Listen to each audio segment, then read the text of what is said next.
Hindi na kagulat-gulat para kay PBA legend Ramon Fernandez ang 9th MVP streaks ni San Miguel Beermen star Junmar Fajardo.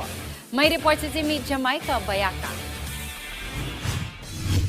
Napabilib si Don Ramon sa tila walang katapusang MVP streak ni Junmar the Kraken Fajardo. Matapos tanggapin ng ika-9 na MVP trophy sa Leo Awards, minsang muli nagpakumbaba si Fajardo at sinabing hindi niya inasahan ang dami ng karangalang natamo. Ngunit para sa tinaguriang El Presidente na kapwa tubong Cebu, hindi na ito isang sorpresa. Alam niya raw na noon pa ang destino ng San Miguel Star sa dami ng award nito na posible pang madagdagan. When I was in college, during summer, minsan sa isang araw, 3 beses kami naglalaro eh. Isa sa umaga, isa sa hapon, at sa gabi, pag may piyesta, lalaro pa rin kami. No? So, yung street games, yeah, competition, and that's what really it's all about. No? It's all about competition. That's what improves athletes in general.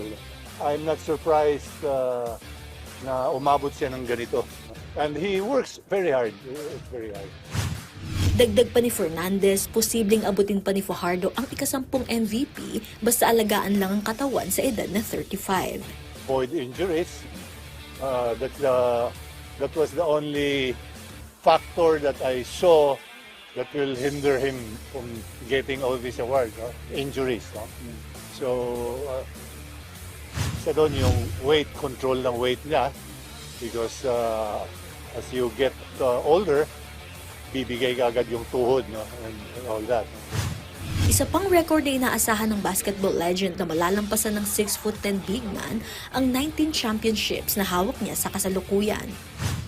Well, I hope he does. I hope he makes it, no? Para, siyempre, you know,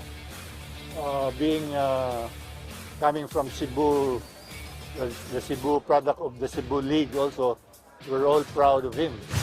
Bukod sa siyam na MVP title sa loob ng 13 taon sa liga, hawak ni Junmar ang 11 championship para sa Beermen, 12 best player of the conference, 4 na finals MVP, 10 first mythical team at 8 all-defensive team. Para kay Fajardo, karangalan para sa kanya na bigyang parangal sa harap ng mga legends na kanyang tinitingala at inspirasyon.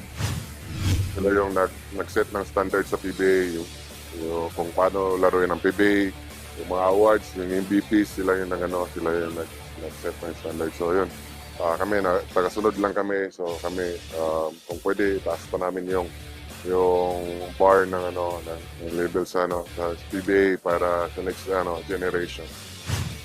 Jamaica Bayaka para sa atletang Pilipino, para sa bagong Pilipinas.